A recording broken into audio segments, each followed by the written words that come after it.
kerinduan kami Tuhan, supaya kami siap layak menjadi mempelai-Mu. Ada satu hal yang harus tetap kami mohonkan kepadamu. Ubahlah tabiat-tabiat kami. Sebab kalau Tuhan tidak mengubah tabiat-tabiat kami, kami akan hidup dalam hidup yang lama. Hidup yang lama hanya satu kesia-siaan. Tetapi hidup yang barulah pengharapan yang luar biasa. Oleh sebab itu Bapa di sorga, tolong kami supaya kami memahami kerjaan Tuhan yang mengubah hidup kami lewat ibadah, lewat persekutuan dengan Tuhan, terutama lewat firman-Mu Tuhan, supaya kehidupan kami ini tidak sia-sia. Urapi kami semua, urapi hamba-Mu secara khusus. Kalau masih ada tersisa kuasa-kuasa gelap yang mencoba menghalangi kami, yang memerongrong kami, yang mencuri konsentrasi kami, yang melemahkan fisik kami, kami berdoa mematakannya dalam nama Yesus. Oleh darah Yesus, beri kami kemenangan. Terima kasih Tuhan, kami siap untuk mendengar dengan baik. Dalam nama Tuhan Yesus Kristus, Kepala Gereja kami, kami bersyukur dan berdoa. Bersama kita katakan, amin. Silakan dulu Bapak Ibu Saudara-saudaraku yang kekasih. Saya mengucapkan selamat sore menjelang malam hari ini. Salam. Ya, kita patut bersyukur kalau masih Tuhan berkemurahan untuk mengantar kita boleh berada di dalam ibadah kita malam hari ini, ya. Dan saya juga mohon belas kasihan Tuhan, sepertinya napas saya agak terganggu saudara, ya. Gak tahu ya inilah pergumulan kita selagi masih Tuhan izinkan hidup, masih terus ada pergumulan, ya. Itu menjadi bagian yang tidak bisa kita elakkan dalam hidup ini.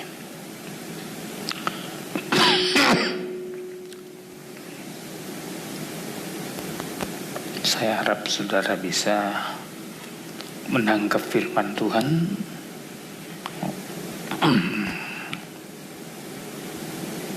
Walaupun kondisi saya mungkin tidak mendukung malam ini, tapi saya menyampaikan poin-poin penting untuk kita renungkan dalam perjuangan kita untuk menyongsong kedatangan Tuhan yang sudah semakin dekat, ya. Saudara, ini hal yang perlu kita pahami supaya kita tidak hidup dalam kesia-siaan, ya. Saya sudah memulai kitab suratan Petrus, ya. Surat Petrus ada dua kali saudara, 1 Petrus dan 2 Petrus. 1 dan 2 Petrus intinya sebenarnya adalah berbicara tentang pengharapan, ya.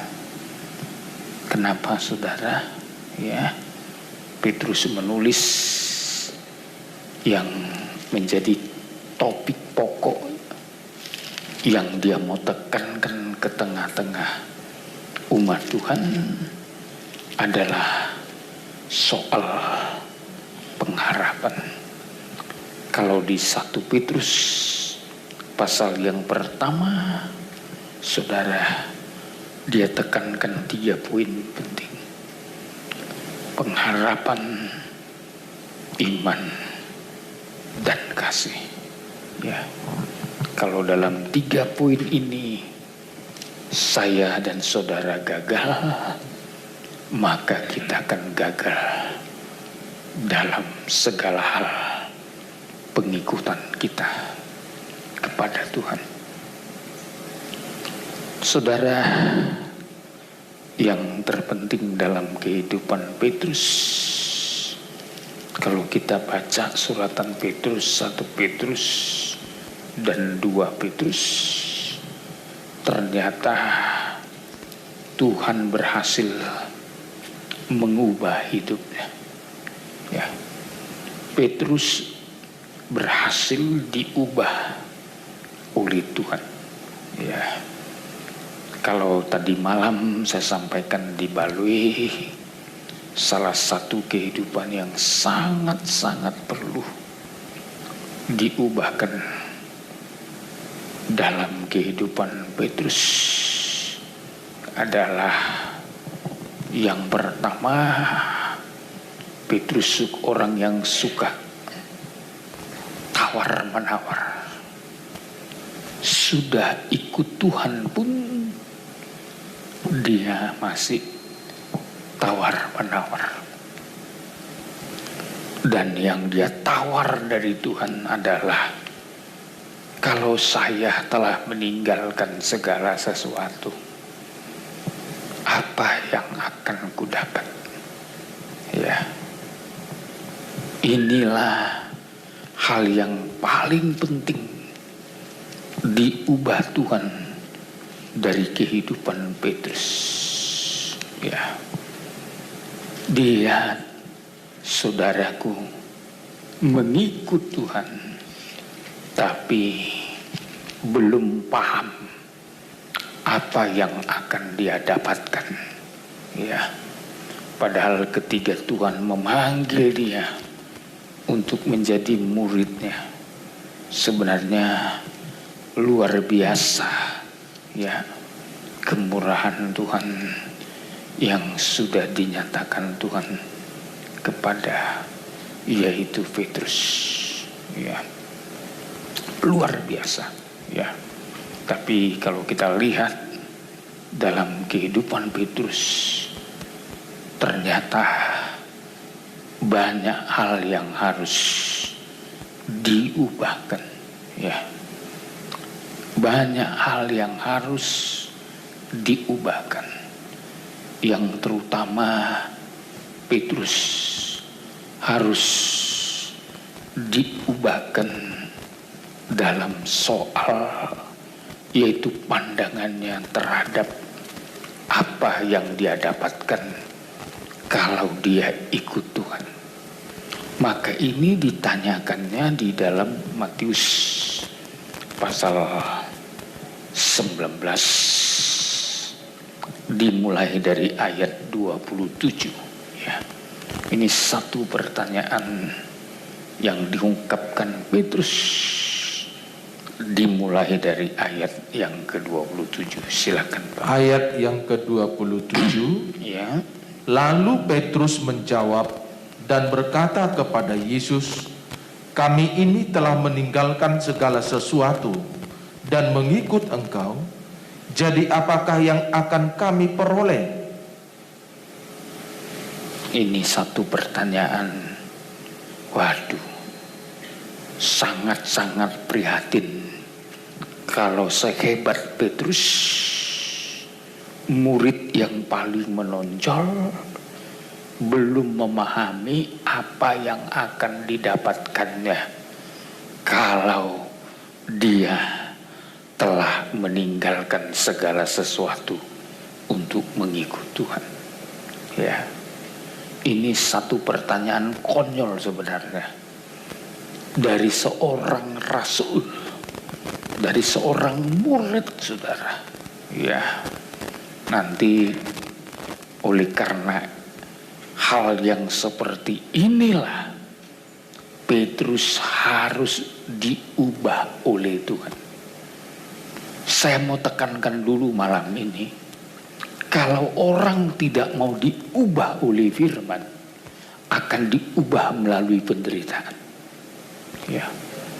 Jadi kalau saya dan saudara nggak nangkep kepada firman Tuhan, sudah ada kesempatan Tuhan beri pengajaran, ya, Tuhan kasih firman, Tuhan kasih Roh Kudus,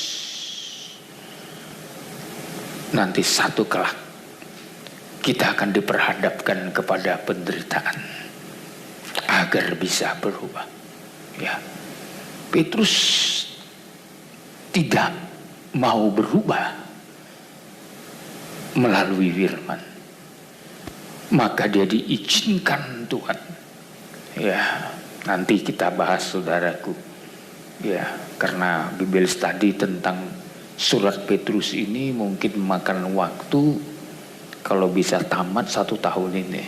Ya, sebab pasal demi pasal, ayat demi ayat akan kita teliti maksud Tuhan yang terdalam dalam suratan Petrus. Dalam suratan Petrus sebenarnya Petrus juga menunjukkan siapa dirinya, ya, terutama siapa dirinya setelah berubah.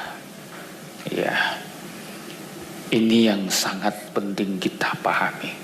Setelah berubah, ya, kalau sebelum berubah nggak perlu banyak dibahas, saudara. Sama dengan kita, ya, sebelum kita bertobat apa yang mau dibahas, ya. Ketika kita masih hidup dalam hidup yang lama, apa yang mau dibanggakan, ya. Setelah hidup barulah kita perlu dibahas, dimengerti, dikerjakan dengan benar. Ya, kalau waktu hidup lamanya, makanya kalau saya dengar orang-orang yang masih suka mengungkit-ungkit hidup lamanya, ya, bahkan membangga-banggakan hidup lamanya, padahal itu sangat menjijikkan. Ya. Tapi suratan Petrus, baik 1 Petrus maupun 2 Petrus, Tuhan mau tunjukkan melalui tulisan Petrus ini bagaimana Petrus yang sudah diubahkan. Poin yang pertama, saudara, Petrus perlu diubah. Dalam Matius pasal 19 ayat 27 sampai 30. Yang pertama, dia perlu diubah, saudaraku, karena dia adalah orang yang suka tawar menawar. Ya. Tawar menawar. Ya. Apa yang dikerjakannya enggak tulus. Ya. Bahkan dia berkata di sini, kami ini telah meninggalkan segala sesuatu untuk mengikut engkau. Memang ketika Tuhan memanggil Petrus untuk menjadi muridnya, sebenarnya belum tuntas. Dia aja yang sok rohani, ya, sok hebat, ya. Dia berkata kami telah meninggalkan segala sesuatu. Ternyata betul nggak meninggalkan segala sesuatu? Kalau kita lihat nanti dalam perjalanan Petrus, setelah Yesus ditangkap, mati dan disalibkan, Petrus cepat-cepat kembali menjadi penjala ikan. Berarti perahunya, ya, jalannya belum dilepas semua, ya. Dia aja yang sok ngomong, kami telah meninggalkan segala sesuatu. Ya. Dan dia juga bukan saja tidak meninggalkan seluruh ikatan dengan profesinya yang lama, termasuk dengan karakternya. Karakter Petrus rupanya waktu dia pun sebelum jadi murid Tuhan suka bawa pisau. Ya. Ini karakter penakut. Ya. Kenapa saya katakan?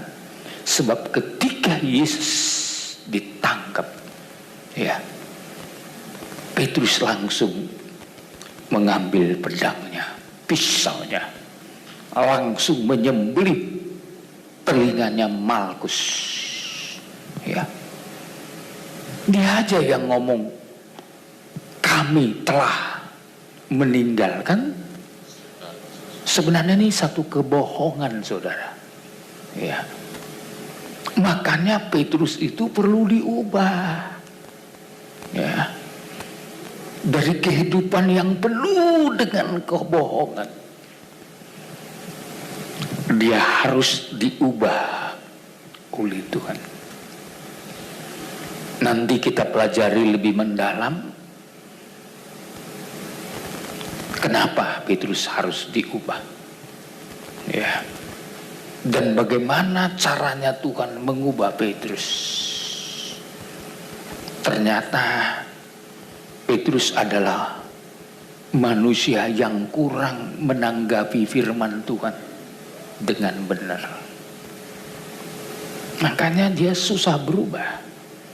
Nah, begitu juga kita. Kenapa kita susah berubah? Dari hari ke hari, tahun ke tahun, dari usia kita yang sangat muda sampai usia yang sangat tua, seringkali kita masih gagal berubah. Sebenarnya persoalannya ada pada diri kita yang kurang terbuka kepada Tuhan lewat firman.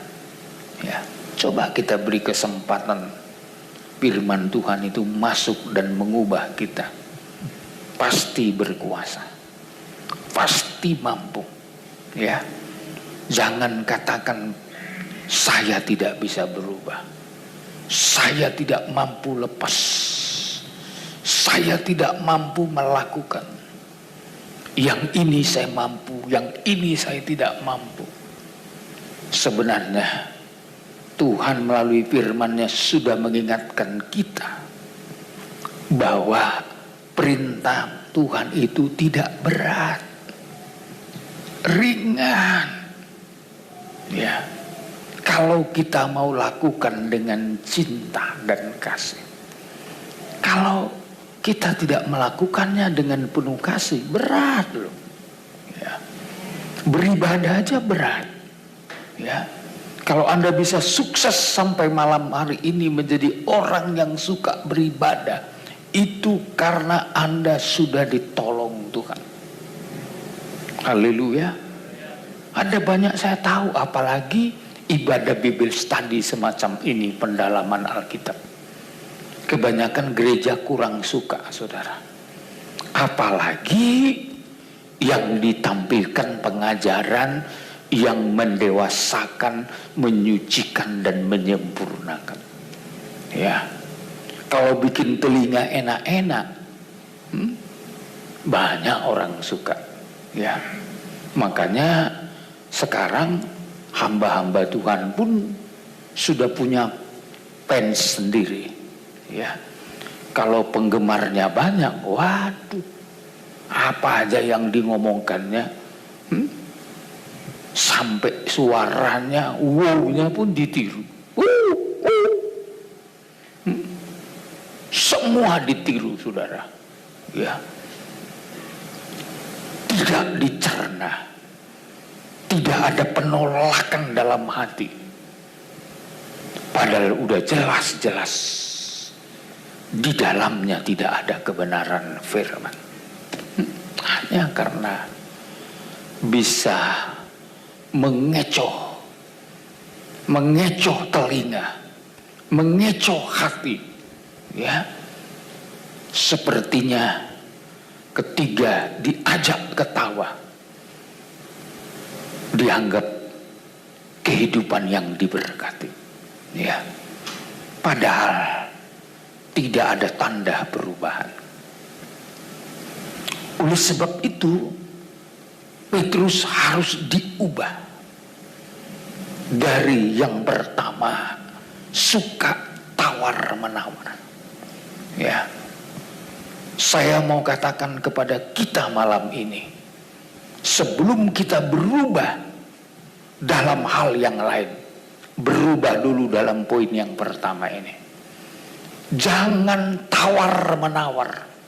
Jangan katakan kepada Tuhan, aku akan jadi anak Tuhan kalau saya diberkati. Saya akan jadi anak Tuhan kalau saya mengalami mujizat sembuh. Itu karakter Petrus sebelum diubah. Ya, kan banyak orang Kristen begitu. Saya akan setia kalau utang saya lunas dibuat Tuhan. Ya. Makanya kadangkala saudaraku, diizinkan Tuhan tidak lunas-lunas. Terus terlilit utang. Ya. Bahkan sampai mati bisa terlilit utang. Ya. Kenapa saudara? Karena kadangkala masih suka tawar-menawar. Ya. Petrus juga rupanya punya karakter seperti ini. Kami telah meninggalkan segala sesuatu untuk mengikut Engkau. Jadi apakah yang akan kami peroleh? Sama dengan kami sebagai hamba Tuhan. Kalau kami mengambil keputusan jadi pendeta, jadi hamba Tuhan, kalau kami ngomong sama Tuhan, apa yang kami akan peroleh? Itu satu kebodohan.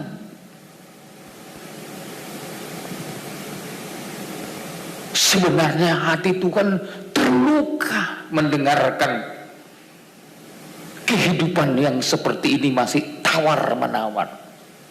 Ya.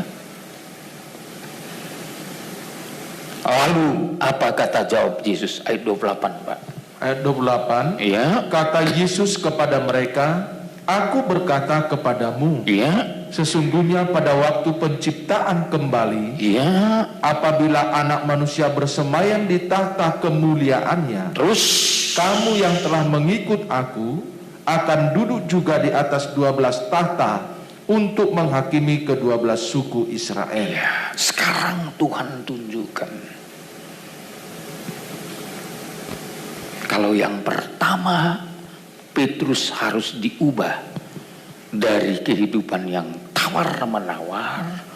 Yang kedua, Petrus harus diubah dari panggilan pertamanya, panggilan mengikut Tuhan hanya untuk hal yang lahir ya, harus diubah masuk ke panggilan kekal.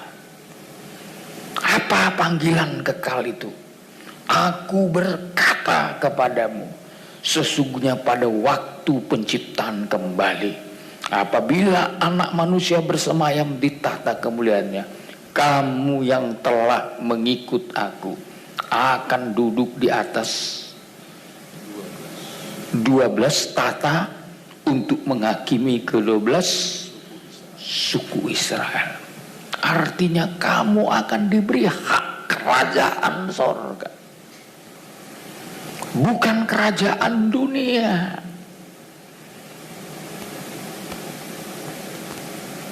Jadi kita harus paham poin yang kedua yang perlu diubahkan, panggilan kita.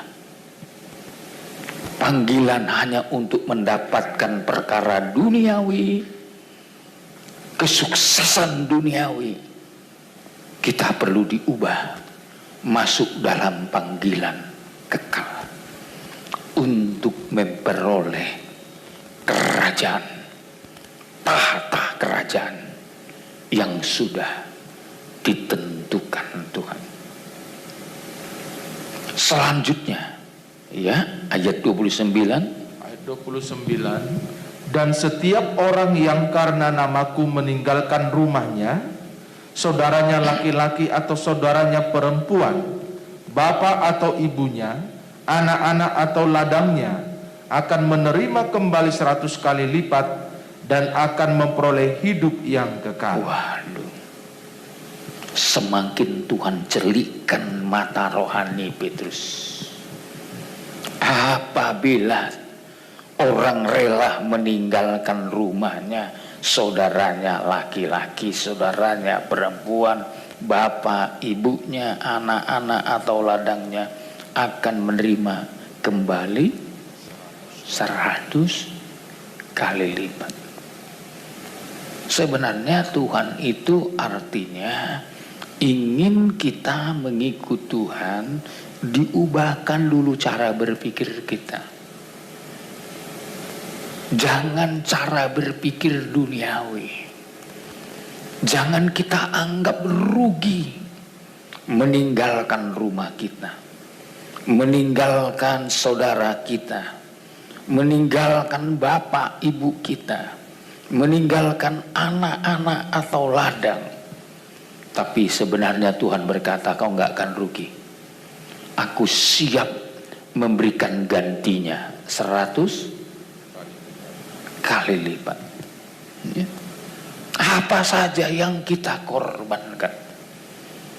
Jadi Petrus sebenarnya ternyata adalah orang yang tidak memahami panggilannya, sekaligus orang yang kikir. Kenapa saya katakan kikir? Karena yang ada di otaknya, aku udah ninggalkan rumahku, ninggalkan istriku, ninggalkan anak-anakku, ninggalkan kerjaanku, pastilah aku dapat yang lebih hebat. Hitung-hitungan.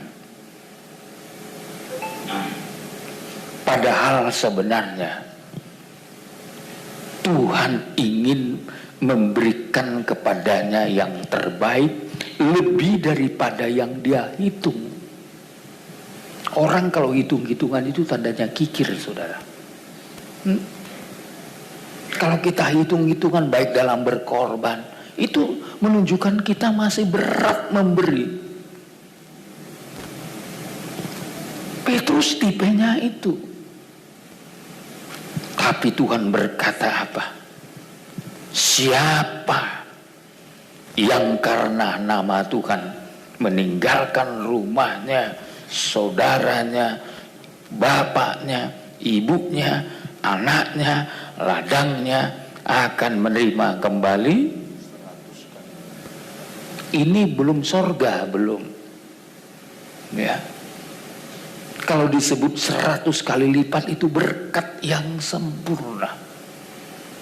Orang yang berani bayar harga, ikut Tuhan dengan melepaskan segala sesuatu, Tuhan akan buka jalan dengan berkat 100 kali lipat. Kalau disebut 100 kali lipat, sempurna. Maka dalam hitung-hitungan Alkitab ada istilah 30 kali lipat, 60 kali lipat, 100 kali lipat. Ya. Kepada siapa berkat 100 kali lipat disiapkan Tuhan? Kepada orang yang karena nama Tuhan meninggalkan rumahnya, saudaranya, bapak ibunya.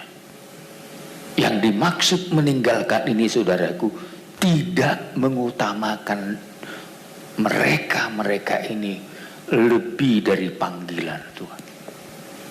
Ya. Lebih dari kerinduan Tuhan. Kalau kita misalkan dipanggil jadi hamba Tuhan, kalau Anda dan saya masih lebih terikat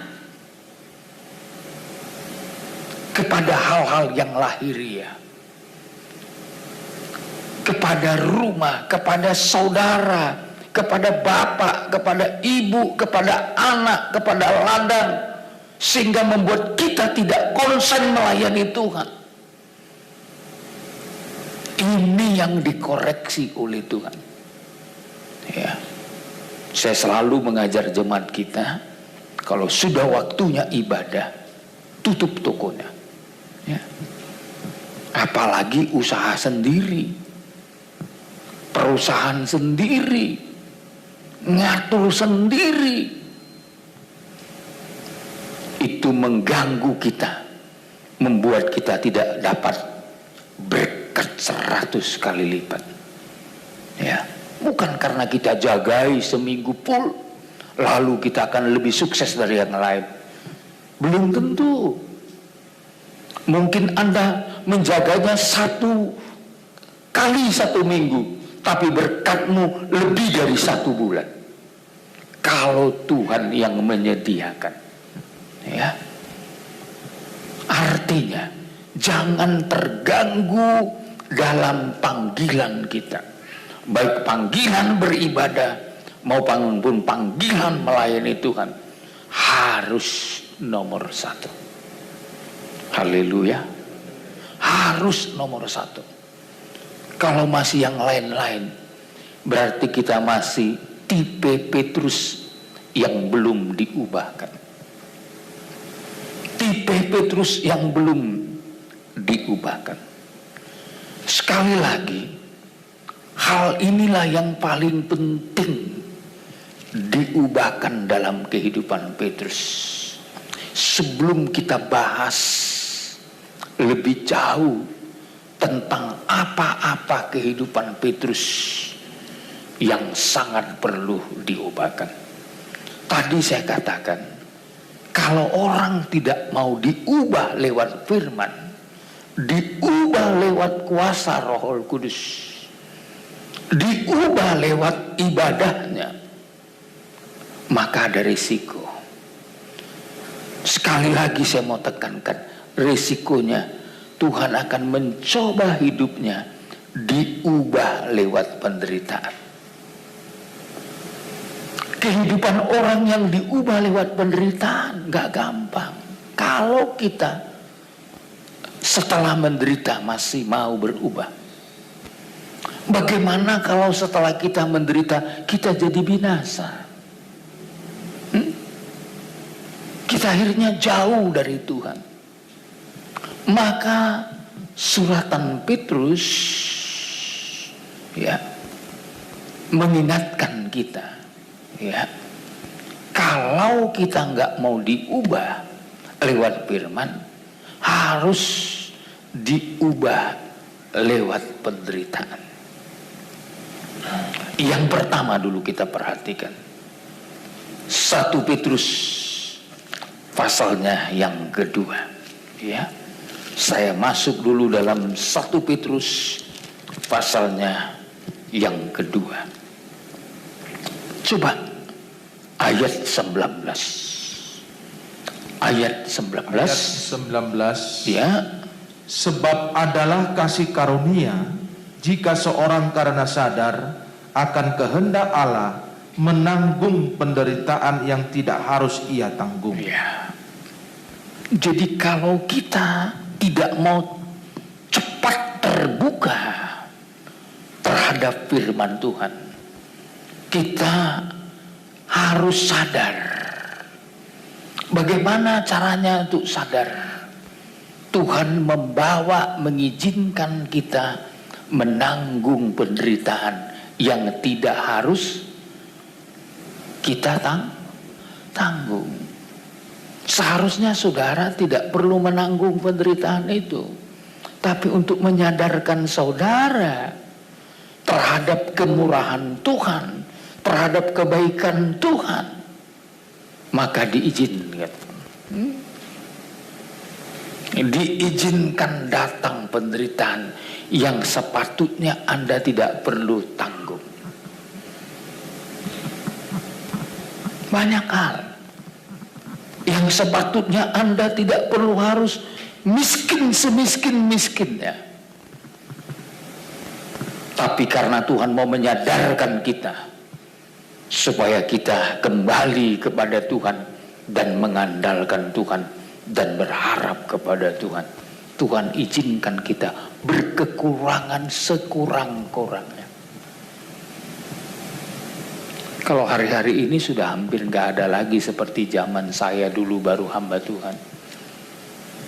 Dulu jadi hamba Tuhan, ya, kalau bisa makan 1 kali 1 hari itu udah mujizat. Makanya kebanyakan orang dulu nggak mau jadi hamba Tuhan. Dan kebanyakan orang nggak mau nikah sama hamba Tuhan. Karena beratnya risiko. Ya, dulu hamba Tuhan mana laku, saudara. Ya, malah kalau kita mau melamar anak orang dulu, ya, orang tuanya bilang sama anaknya, walaupun sudah sama-sama suka, ngapain kamu jadi istri pendeta? Makan apa nanti kamu? Bagaimana hidupmu kalau hanya hidup dari kolekte saja? Ya. Dulu begitu, saudara. Karena beratnya hidup menjadi hamba Tuhan secara ekonomi, apalagi merintis. Jemaat belum ada, gereja belum ada, ya, itu lebih berat lagi, ya. Tapi kadangkala Tuhan paksa seseorang itu harus melalui kemiskinan yang sangat miskin, supaya apa? Menyerah sama Tuhan. Sama dengan Inggris hari ini. Anda tahu Inggris? Itu negara Eropa. Saya sudah pernah ke sana, ke London. Ya. Waktu saya ke sana KKR, saudaraku, saya masih melihat bagaimana mereka mewahnya makan. Ya. Dan orang berduyun-duyun, berlomba-lomba datang ke sana, ya, sampai di jalan-jalan itu penuh orang berdesak-desakan, ya. Tapi kalau saudara dengar hari ini berita-berita terus yang terjadi, mereka sekarang hanya bisa mendapat makanan 1 kali makan per hari. Justru Indonesia mendapat penghargaan, berhasil mempertahankan ketahanan pangan. Ya, kalau saudara lihat bagaimana presiden mendapat penghargaan, ya, padahal kita ini sedang dihimbau untuk makin bekerja keras. Ada yang bertanya, kenapa diizinkan Tuhan? Negara yang maju, negara yang hebat, negara yang surplus selama ini pangan, kenapa Tuhan izinkan? Supaya mereka mendapat kasih karunia, kembali mengandalkan Tuhan. Haleluya. Kembali mencari Tuhan, kembali memiliki hidup yang suka berdoa, supaya kembali menjadi kehidupan yang serius. Kalau di London, ya, khususnya di Inggris sana, saudaraku, yang banyak masuk gereja kulit hitam, ya. Kalau kulit putih kurang cinta beribadah. Jadi di sana yang menjamur gereja-gereja kulit hitam. Makanya yang ngundang saya itu pendeta kulit hitam, Pastor Duk.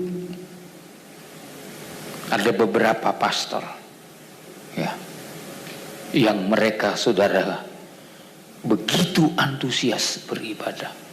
Ibadahnya, udah kan pernah dengar dia di sini? Pernah? Pastor Duk mana ya khotbah di sini?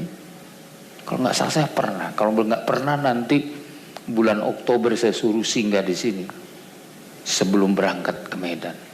Ya. Dia kalau khotbah itu lompat-lompat. Ya.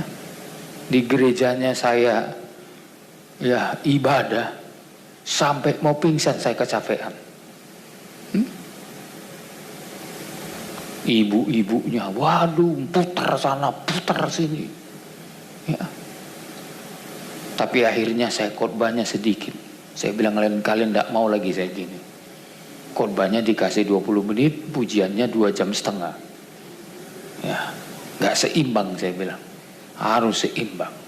Kalau pujiannya 1 jam, dengar firman harus 1 jam. Bila penting harus lebih banyak, saudara, biar kita dikenyangkan oleh Tuhan. Jadi saudara, kalau nggak mau ya disadarkan, diubah lewat firman, nanti kasih karunia yang lain diberikan, penderitaan. Ini dicatat Petrus setelah dia berubah. Setelah dia berubah, dia tulis 1 Petrus, 2 Petrus. Lebih kurang 16 kali dia tulis. Penderitaanlah kunci untuk membawa kepada kemuliaan. Jadi saudara, sebenarnya kalau mau cepat diubah, terima firman. Haleluya. Supaya saudara tidak perlu harus bayar harga, menderita semua. Kalau kita mau diubah firman, Tuhan menolong kita lewat firman. Dan firman itu berkuasa mengubah kehidupan kita. Kalau tidak, kita harus menanggung yang tidak patut kita tanggung. Misalkan, ya, tak perlu kita miskin, tapi harus melalui kemiskinan kita untuk bersandar pada Tuhan, untuk mengandalkan Tuhan, supaya kita setia.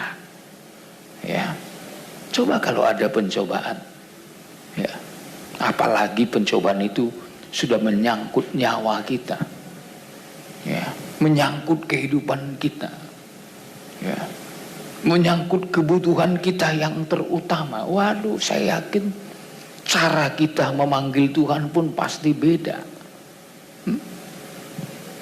Cara kita mendekatkan diri sama Tuhan, mungkin sampai cium tanah kita, menyembah Tuhan dengan serendah-rendahnya. Apalagi kalau anak istri kita sudah terancam makan, ya, tak ada lagi yang bisa kita beri untuk mereka. Ya, saya yakin tidak sulit bagi kita untuk merendahkan hati. Sama dengan cerita tentang janda seorang hamba Tuhan yang suaminya meninggalkan hutang. Anaknya mau diambil penagih hutang. Dia cepat-cepat datang dan berseru kepada hamba Tuhan untuk mengadukan persoalan hidupnya. Kenapa, saudara? Karena nggak ada jalan keluar lagi. Ya. Untung hamba Tuhan kaya dengan firman. Ya. Dia tidak menyelesaikan hutang janda ini dengan dibayar hutangnya dengan uangnya nabi ini. Tapi apa? Dia tunjukkan jalan keluarnya. Dia disuruh mengambil tempayan-tempayan yang kosong supaya siap untuk menampung berkat Tuhan. Ya. Kepada tetangga-tetangga, ya, dan hamba Tuhan berkata, jangan terlalu sedikit, supaya minyaknya lebih banyak, supaya utang lunas. Ini berbicara tentang kerja, bertindak. Makanya kalau kita punya persoalan hidup, kita lebih serius kerja, lebih serius mengandalkan Tuhan. Haleluya.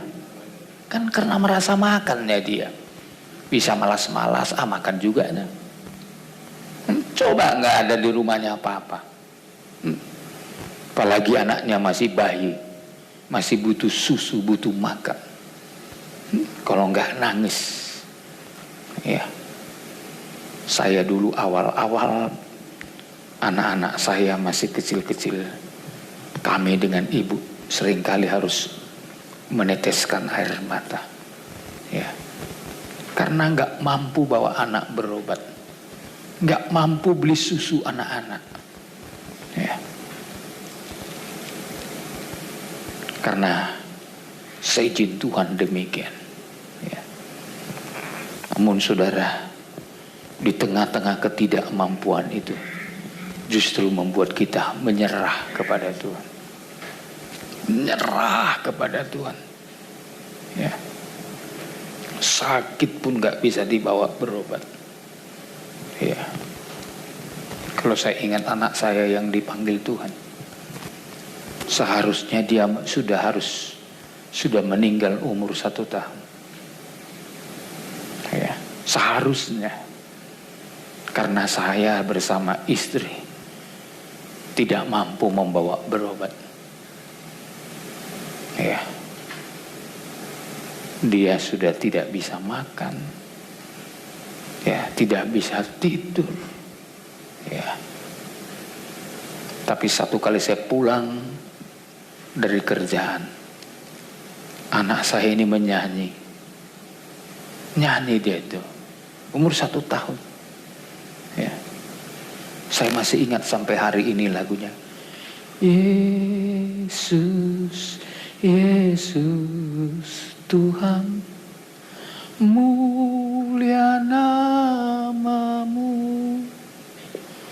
ku tinggikan, ku agungkan namamu selama-lamanya. Lagu itu temanya ketika aku berputus asa. Ketika aku berbeban berat, ku datang kepada Yesus. Nah, itu lagunya. Lalu saya bilang sama ibu gembala, oh anak saya ini pasti sembuh. Ya. Betul. Sejak itu dia sembuh. Ya. Mungkin kalau anak saya itu mati pada umur 1 tahun, saya tidak akan jadi hamba Tuhan. Tapi Tuhan tahu, memberikan dia hidup sampai umur 23 tahun baru meninggal. Akhirnya saya sudah sempat menjadi hamba Tuhan, sudah jadi gembala sidang. Ya. Mungkin kalau dia meninggal umur 1 tahun, karena saya miskin, karena saya nggak mampu apa-apa, mungkin saya akan meninggalkan pekerjaan Tuhan. Pasti saya bilang, berarti panggilanku bukan menjadi hamba Tuhan. Anak pun tidak sanggup saya beri makan dengan bergizi, berprotein. Makanya selalu saya memberikan teladan kepada jemaat, kepada pengerja, kepada pendeta. Mari, di tengah-tengah persoalan hidup kita, kita harus seperti janda hamba Tuhan ini, mengadu kepada Tuhan lewat hambanya. Lalu apa yang diperintahkan hamba Tuhan itu dikerjakan, bertindak. Kalau sekarang kerja, dan ketika kita kerja, Tuhan siapkan berkat untuk kita tampung. Haleluya. Yakin saudara? Jangan lihat kesukaranmu, jangan lihat persoalanmu. Ikuti perintah Tuhan, ikuti kehendak Tuhan, pasti ada mujizat.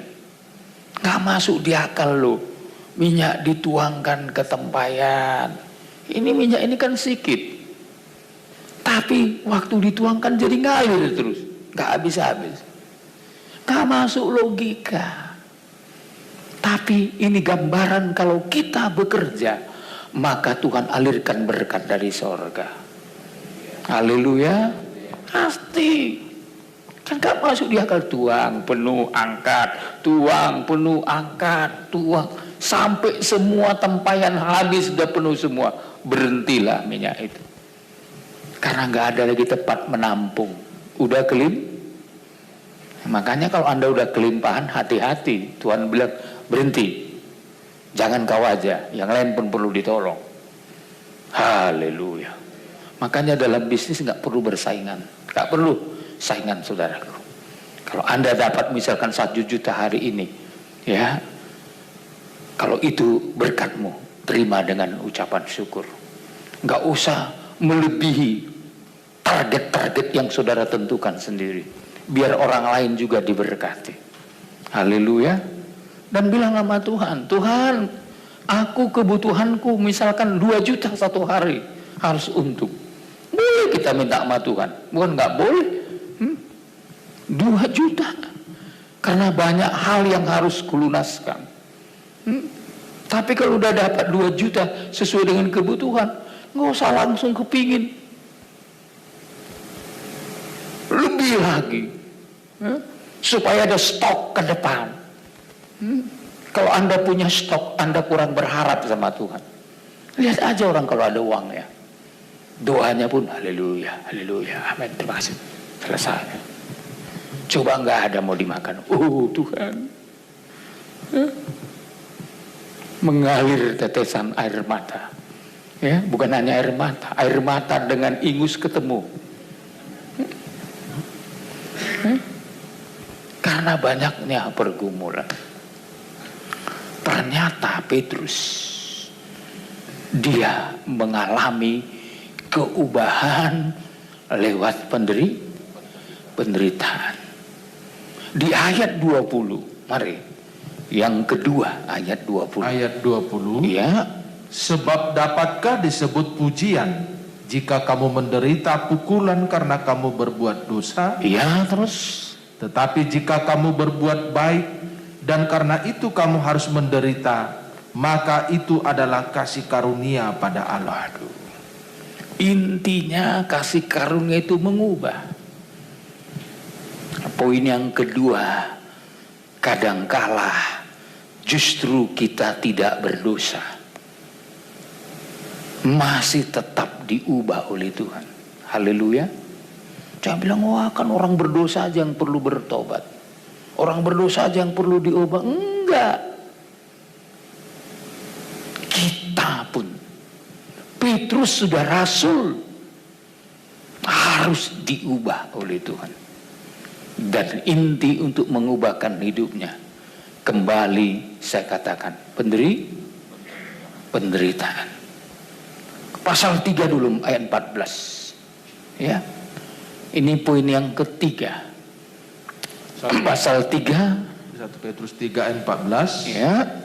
Tetapi sekalipun kamu harus menderita juga karena kebenaran, kamu akan berbahagia. Wah, jadi orang-orang yang enggak berbahagia perlu menderita karena kebenaran. Mau bahagia. Jadi supaya saudara dan saya berbahagia, kadangkala harus perlu menderita. Walaupun Anda benar, ya, jangan kira hanya orang berdosa yang perlu menderita. Tidak, orang yang benar pun perlu menderita supaya diubahkan untuk menjadi orang yang berbahagia.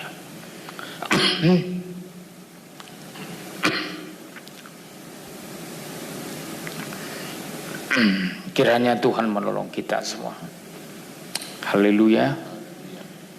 Sampai di sini pemberitaan firman Tuhan dulu, supaya saya bisa leluasa untuk bernapas kembali. Kita tutup Alkitab kita. Haleluya.